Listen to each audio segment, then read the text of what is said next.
Some love stories don't end. They just wait. Wait for the right moment, the right words, and the right person to come back. What if the fairy tale you thought was over still had one more chapter to tell? It's been more than 30 years since Vivian Ward walked out of the elevator with a smile, and Edward Lewis stood there, ready to rewrite their story. The world remembers that moment, the red dress, the necklace, the opera, and the promise of something bigger than just romance. But what happened after the fairy tale? Where did life take them? Once the credits rolled, the screen fades into a soft sunset. A slow piano plays in the background. We see an older Vivian now. She's no longer the wild, unsure girl from Hollywood Boulevard. She's elegant, wise, and successful. A businesswoman who owns her own boutique. Her life looks perfect, but there's an empty seat at her dinner table. A picture of a man in a suit. She touches it softly, and her smile fades. Cut to Edward, still in a suit, still powerful. But now his eyes look tired. He's in a high-rise office, standing alone, staring out the window. He holds a glass of wine, but doesn't drink. The room behind him is filled with silence, not laughter. A framed photo on his desk of a woman in red. He flips it face down. As the music swells, the voiceover returns. Sometimes the past isn't behind us. It's just waiting for us to come back. Quick flashes of old memories. Their first kiss. That moment on the fire escape. The limo ride. The look they gave each other when no one else was watching. These moments shaped them, even when life pulled them apart. Vivian walks through a quiet city street at night. Her heels echo on the pavement. She passes a hotel, the same one they stayed in long ago. She pauses. Her eyes reflect the lights, but also something deeper. Regret and hope. This is where it begins again, not with grand promises, but with a question. What if we weren't done? The years rolled by, like pages in a book no one finished reading. Vivian built a new life far from the lights of Hollywood Boulevard and the penthouse suite where everything began. She now runs a boutique shop in San Francisco, filled with soft music, warm lights, and dresses that tell stories of their own. Her name is on the door. Customers know her for her style, but no one knows her past. No one knows the man who once changed her life with a single gesture, kindness. Vivian spends her days helping brides, smiling for pictures, laughing with young girls who dream of love. But when the shop closes and the lights go dim, she sits quietly at her desk, staring at a worn-out postcard she never sent. The postcard says, "New York's colder without you." She never had the courage to mail it. Maybe she still doesn't. And Edward? He stayed in the game. He built his empire higher, stronger, colder. More money, more meetings, but less warmth. The man who once broke his own rules for love is now surrounded by walls again, walls made of glass, numbers, and silence. His staff admires him. His partners fear him, but no one really knows him. He lives alone now. The grand apartment still looks the same. The piano is polished. The wine is expensive. The view is stunning, but the only sound in the room is the ticking of an old clock. A clock that once told him it was time to run after her. Now, it just reminds him of everything he didn't say. Their lives moved forward but never away from each other. It's as if the story was paused, not ended. A love frozen in time. And as fate begins to stir again, the world around them starts to whisper reminders. An old song playing in a cafe. A stranger who looks too familiar. A charity event invitation. Addressed to them both. Without either of them knowing, the narrator returns with quiet force. Love doesn't forget. It waits for the right moment, for the right reason, and for the right heart to open again. Vivian looks out of her apartment window, holding a glass of wine, watching the city lights. Edward sits in a board meeting, zoning out, until he hears her name in passing. One spark is all it takes, and the past begins to pull them back together. One invitation, a name printed in gold. Gala for hope, benefiting women's futures. Vivian didn't plan to go. She never liked these kinds of events. Too much talk, not enough truth. But something about this night felt different. The card sat on her table for days, until finally, she said yes. Not to the event, but to the unknown feeling tugging inside her chest. That same night, in New York, Edward found the same invitation. It wasn't addressed directly to him, But his assistant said it was important. A favor for an old friend, she told him. He almost threw it away. But then he saw the guest list and paused. Her name, Vivian Ward. Cut to the gala. Soft jazz floats through the grand ballroom. Chandeliers shimmer above hundreds of smiling faces, and photographers flash cameras at polished shoes and velvet gowns. But all the noise fades the moment Edward walks in. His eyes scan the room not for business, but for something he hasn't dared to look for in years.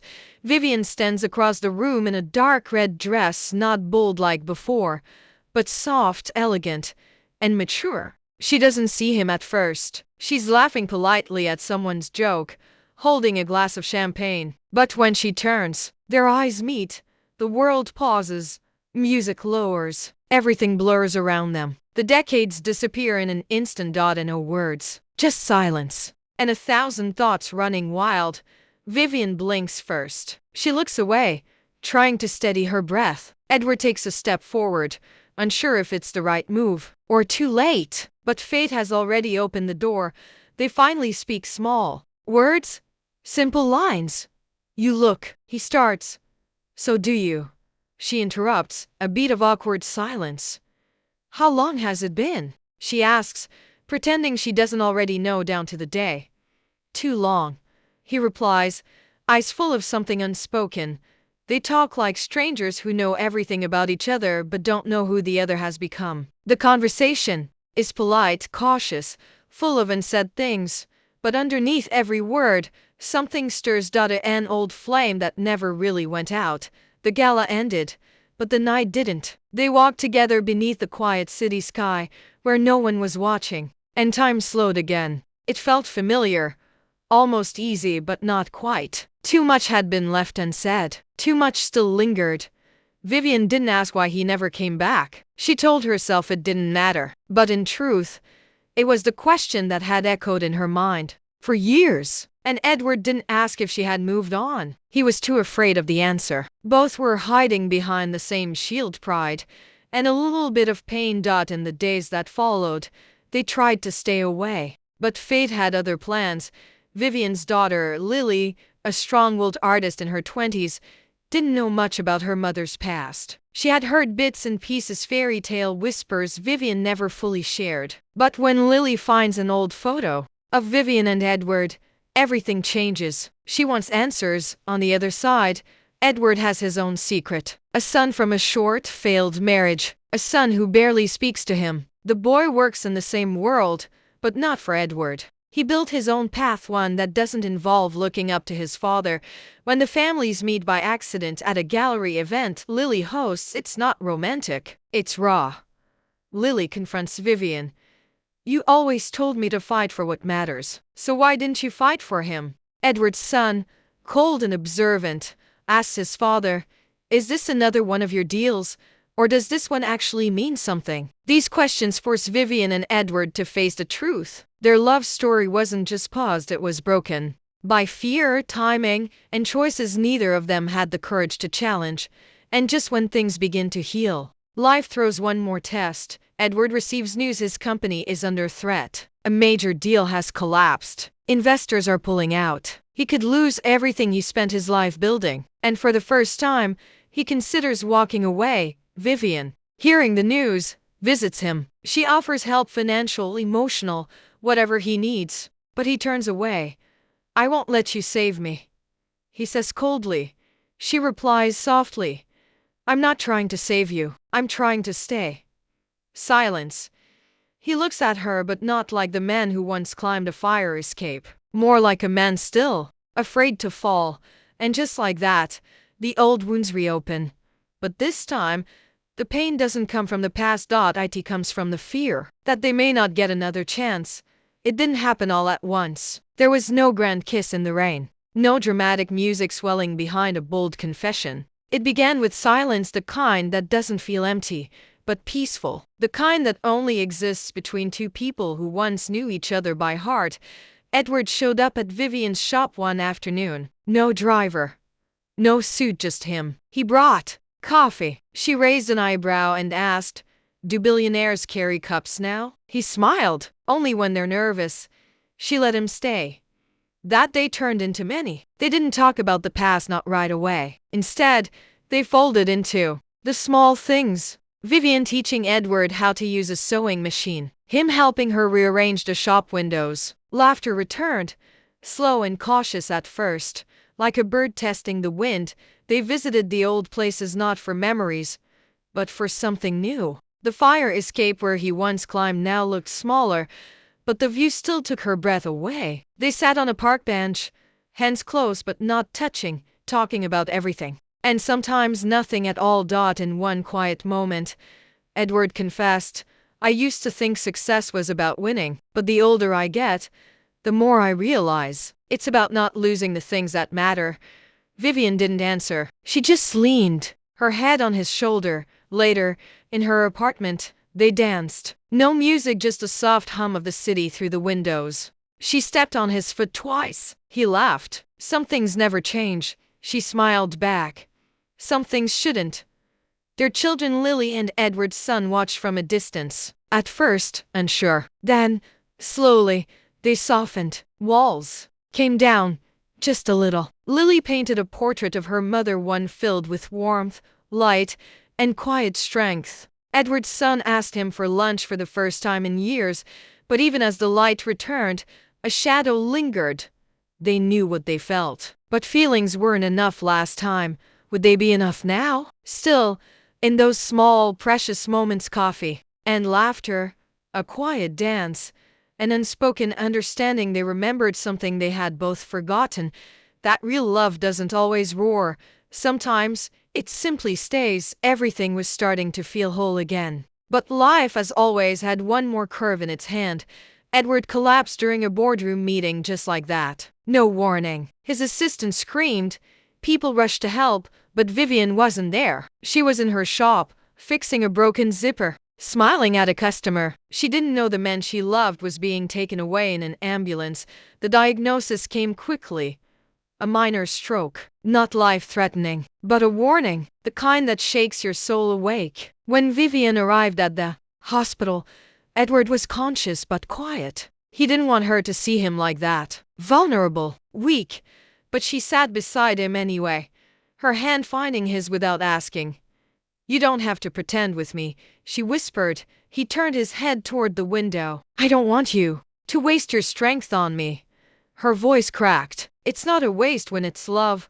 But fear still gripped him. Not fear of dying, but fear of becoming a burden. Fear of being the reason she sacrifices everything again. At the same time, Vivian faced her own decision. A major investor offered to franchise her boutique across the country. It was everything she had worked for. But the expansion would mean travel, pressure, and moving to Chicago. She stood in front of the mirror one morning, holding both the offer letter and a hospital visitor's badge. The reflection asked her a question she couldn't answer easily. Can you love someone without giving up yourself? Meanwhile, Edward had his own choice to make. A partner wanted to buy him out, let him retire, walk away, and finally live without the weight of numbers. But he'd spent his whole life in that tower. Without it, who was he? They met again, this time not in a ballroom, not in a boutique, but in the middle, in the quiet corner of a park where the city could no longer overhear them.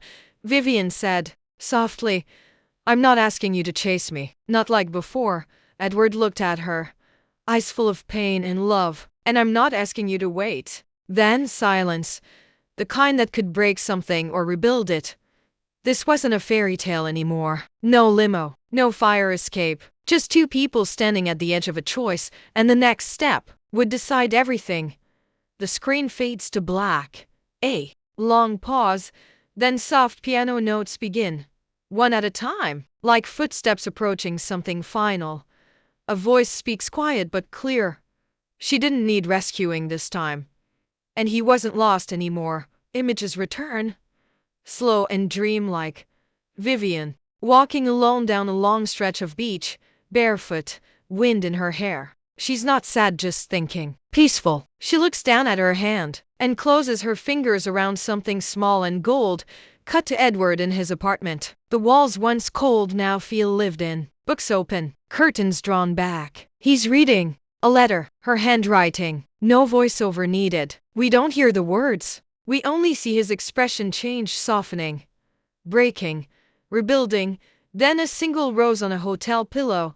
Vivian steps into the hotel suite where it all began. This time, she's not dressed up for someone else. She's just herself, comfortable, real, a little older, a little wiser, a lot stronger. A knock at the door. She opens it slowly. And he's there. Edward. No limo. No speech.